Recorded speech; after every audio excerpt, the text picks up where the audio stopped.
Ano ang pagpresyo ng paninda sa sari-sari store negosyo? If magsisimula ka pa lang mag-sari-sari store negosyo, mag-a-agree ka or sari-sari store owner ka, mag-a-agree ka talaga. Ang pagpepresyo is one of the vital thing na kailangan gawin sa tindahan.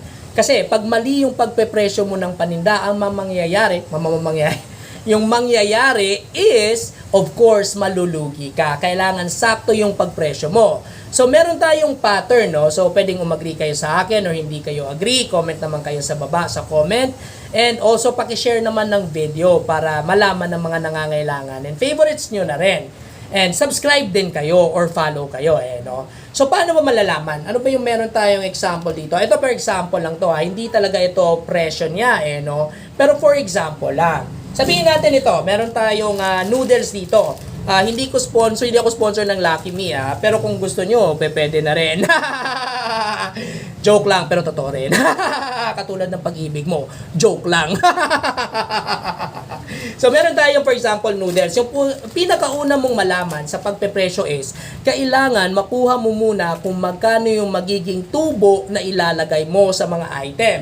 Kasi lahat ng mga item meron tayo sa tindahan, iba-iba po yung percentage or tubong nilalagay natin.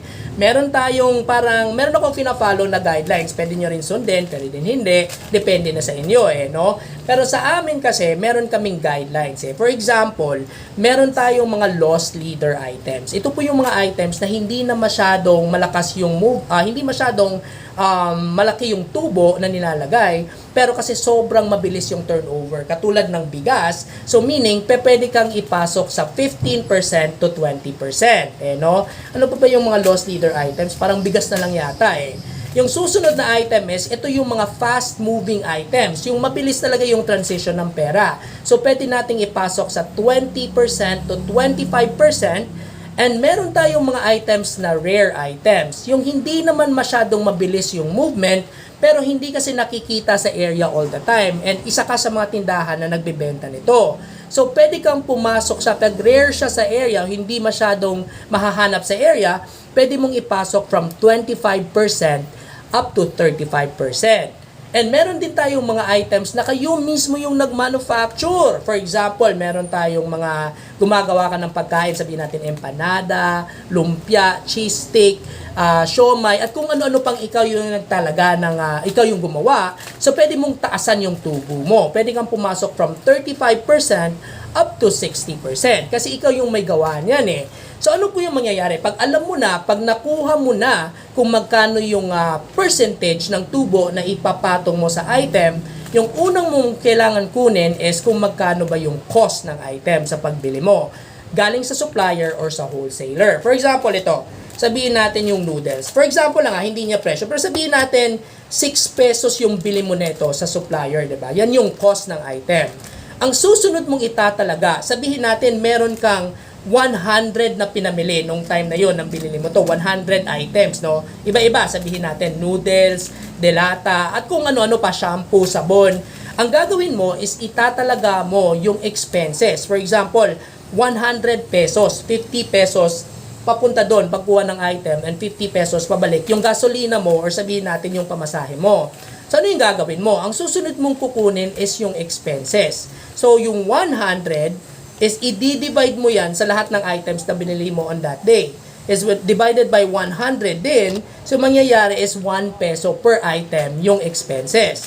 So yung gagawin mo is from the 6 pesos na cost plus the expenses na 1 peso, yung total item is 7 pesos na, 'di ba? So, Tito Jats, yan na ba yung presyo? Hindi. Kasi wala pang tubo yan. So, mangyayari is, parang pinabili mo lang ito or pinamigay mo lang ito na ikaw na mismo yung nag-grocery at walang bumalik na pera sa'yo pag 7 pesos lang yung presyo mo. So, ano po yung mangyayari? Ang susunod mong gagawin is ipapasok mo yung tubo. 'Di ba? So, yung tubo, for example, 7 pesos times point, sabihin natin, 20, no? 20%. So, 0.20. So, yung mangyayari is 1.4.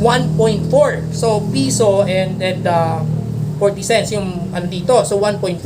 Pag ganyan, pwede mo nang gawin 2 pesos, no? Or 3 pesos yung tubo, depende sa area. Excuse me. So 1.4, ang pwede mong gawin is gawin mo ng 2 pesos, 'di ba? Pero may consideration diyan kasi depende 'yan sa suggested retail price. So kailangan malapit ka diyan and tingnan mo rin yung mga sari-sari store sa area mo and siguraduhin mong hindi ka masyadong mataas sa kanila at hindi ka rin masyadong mababa.